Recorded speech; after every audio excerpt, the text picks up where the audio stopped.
நம்ம நிறையா படத்தில் எல்லாத்துலேயும் பார்த்துருப்போம்.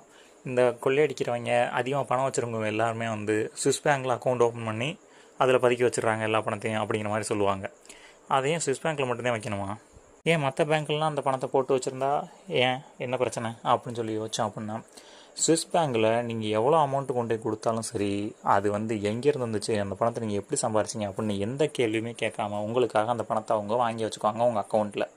அதை வந்து கவர்மெண்ட்டோ வேறு யார் கேட்டாலுமே வந்து அவங்க வந்து சொல்ல மாட்டாங்க இந்த அக்கௌண்ட்டில் அவர் இவ்வளோ வச்சுருக்காரு அப்படிங்கிற மாதிரி.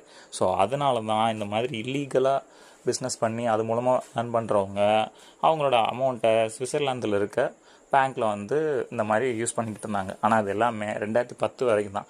அதுக்கப்புறம் அவங்க ரூல்ஸ்லாம் கொஞ்சம் சேஞ்ச் பண்ண ஆரம்பிச்சிட்டாங்க. ஸோ அதுக்கப்புறம் வந்து நீங்கள் ப்ராப்பரான டாக்குமெண்ட்லாம் அவங்கள்ட்ட இருந்தால் மட்டும்தான் அவங்களோட அமௌண்ட்டை வந்து உங்கள் அக்கௌண்ட்டில் அந்த மாதிரி வச்சுக்குவாங்க.